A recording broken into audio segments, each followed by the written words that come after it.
როგორ აღმოჩნდა ჯანმრთელობისთვის საშიში რძე დახლებზე. თუ კომპანია ყველა წელს იცავდა და მიღებულ რძეს ლაბორატორიულად ამოწმებდა. ახლა ქვეყნის მასშტაბით მაღაზიებიდან გააქვთ საბავშვო და რჩეული რძის ის პარტია, სადაც აფლატოქსინის ზღვარზე მაღალი დონე იყო.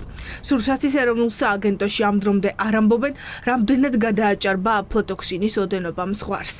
თორემ რომ ყოველ ორ თვეში ერთხელ ჩვენი ბიზნესობრივი ჩვენი სახელმწიფო კონტროლი ხორციელდება მაღალი რისკის საწარმოებში. გარდა იმისა, რომ საწარმოო პროცესი მოწმდება ასევე ბაზარზე განთავსებული ყველა დასახელების რძის ნაწარმი, მათ შორის სასმელი რძეც, მათ შორის აღნიშნული ბიზნეს ოპერატორის რძეც არაერთხელ იქნა შემოწმებული. ერთ მაჩვენებელზე ხდება მონიტორინგი ყოველ წელს ნიმუშების აღება რძის ნაწარმის და სხვადასხვა მაჩვენებელზე კვლევა, მათ შორის ამ მაჩვენებელზეც გამოკვლეული იქნა როგორც შარშან, ასევე შარშანწინ ყოველ წლიურად ვინბილდან საქართველოს წარმოებული რძე და არ დაფიქსირებულა არცერთ შემთხვევაში აფლატოქსინის არსებობა. ერთი პარტია შემოწმდა და მასში აფლატოქსინის საშიში ოდენობა აღმოჩნდა. მაგრამ რა გარანტია არსებობს, რომ აქამდე რძეში იგივე ნივთიერება არ იყო? ეს არის კითხვა, რომელიც ახლა ინფექციონისტებს აქვთ. შესასწავლია მთლიანად ჯაჭვი, როგორ მოწმდება მიღებული რძე ჯერ კომპანიაში და შემდეგ სახელმწიფოს მიერ. სოფლის ნობათში ამტკიცებენ, რომ საფრთხეს მხოლოდ აზერბაიჯანიდან შემოტანილი რძის მცირე რაოდენობა წარმოადგენდა. მნიშვნელოვანია ვიცოდეთ ხანგრძლივობა და ინტენსივობა, თუ რა მხოლოდ ამ ერთ პარტიაში იყო პრობლემა, თუ მანამდეც არსებობდა მსგავსი პრობლემა. აფიო პასუხებით უგექნება, შემდეგ უფრო სწორად შევაფასებთ ამ ყველაფერს. აფიო პასუხი იმაზე სხვა პარტიებში ხომ არ იყო?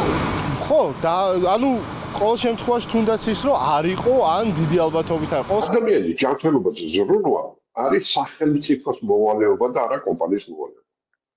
ეს არის მოსავალი წერტილი. ფაქტი ერთია, რომ სახელმწიფო აღიარა თავისი უსუსურობა. იმიტომ რომ ალფატოქსინის აღმოჩენა გასაყიდად გამზადებული რძის ნაწარმში ეს ნიშნავს, რომ არ არის დაცული ის სტანდარტები, რა სტანდარტისაც საკვები უნდა იწარმოებდეს. სოფლის ნობათი, რომლის სახელითაც რძის პროდუქტები იყიდება მაღაზიებში, ეკუთვნის კომპანია ვინბილდან საქართველოს.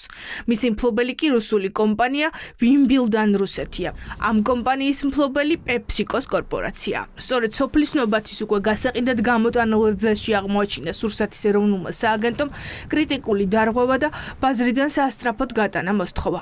აფლატოქსინი აღმოჩნდა საბავშვო რძეშიც. ამ ტოქსინის ხანგრძლივი ან დიდი დოზით მოხვედრა ორგანიზმში განვითარების შეფერხებას იწვევს. ყველაზე მძიმე შემთხვევებში კი ღვიძლის დაავადებებსა და კიბოს. ეს ტოქსინი არის ჯანმრთელობისთვის ძალიან საზიანო, თუ არის გარკვეულ კონცენტრაციამდე. ძირითადი სამიზნე ღვიძლია.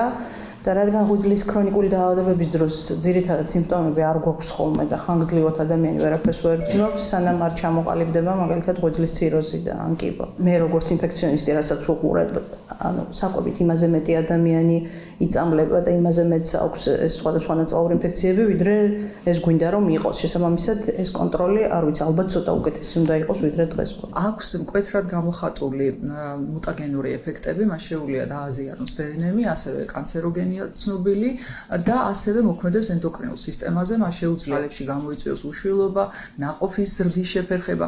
როგორც პედიატრისთვის ჩემთვის მნიშვნელოვანი არის ის ფაქტი, რომ ამ ტოქსინის ბავშვის ორგანიზმში ხანგრძლივი მოხვედრა იწვევს განვითარების შეფერხებას. ეს ეხება არა მარტო ფიზიკურ განვითარებას, არამედ კოგნიტურ განვითარებასაც. ამ ტოქსინს ახასიათებს სწორედ ღვიძლის დაზიანება, ერთ-ერთი მახასიათებელი ეს არის. მათ შორის ციროზიც და კიბოც. ქვეყანაში პანიკა, მცირეწლოვანი ბავშვების მშობლების მიმართვიანობა გაზრდილია. ექიმებს ეკითხებიან, რომელი პროდუქტით შეიძლება გამოკვებონ შვილები, ისე რომ მათ ჯანმრთელობის საფრთხე არ შეექმნათ. ბავშვები მოწყვლად ჯგუფს წარმოადგენენ, ისინი არიან რძის პროდუქტების მთავარი მომხმარებლებიც, ამიტომ განსაკუთრებით მნიშვნელოვანია რძე, რომელიც ბავშვთა კვებაში გამოიყენება, განსაკუთრებული სიხშირით და სიმკაცრით მოწმდებოდეს.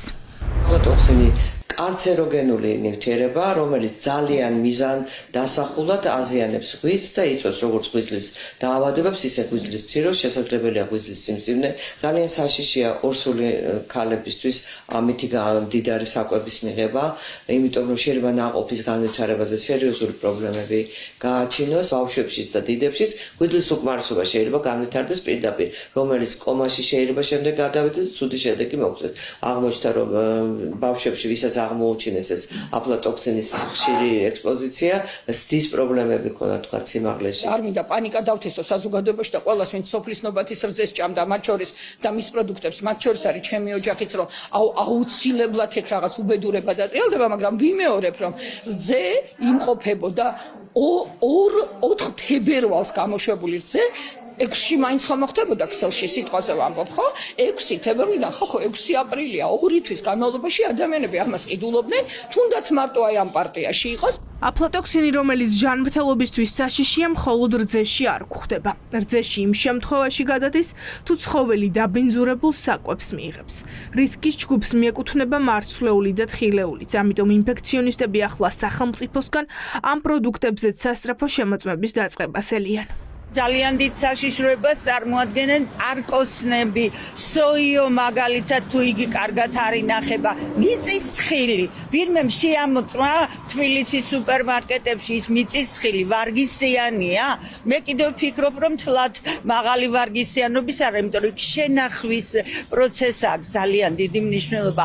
პროდუქტის უსაფრთხოების კონტროლი უნდა იყოს სათანადო დონეზე, განსაკუთრებით როცა ქვეყანას აქვს რაღაც პრეტენზიები. თლად კარგი წინადადება რომ გაყიდვიდან ამოვიღებთ, ვიღებთ, ეს მე მირჩევნია გაყიდვაში არ უნდა შევიდეს. საერთოდ არ ენახათ, ხო? საერთოდ რო არ ჩატარებულიყო, მაშინ წარმოიდგინეთ რა კატასტროფა იქნებოდა, ხო? იქნებოდა ხანგრძლივი მოქმედება და ხანგრძლივი მოქმედების გამო იქნებოდა რაღაც დამაზიანებელი ეფექტები და ნუ მე ვიმედოვნებ, რომ უფრო ხშირად და განსაკუთრებით ის პროდუქტები, რომელსაც აწერია, რომ ბავშვებისთვის არის განკუთვნილი, უნდა იყოს მუდმივ კონტროლზე აყვანილი. მომწამვლელი ტოქსინი სოფლის ნობათის იმ პარტიაში აღმოჩნდა, რომელიც აზერბაიჯანიდან შემოდიოდა. მერიაში ამბობენ, რომ შეამოწმეს რძის ის პროდუქტი, რომელიც ბაღებში შედის. და იქ აფლატოქსინი არ აღმოუჩენიათ.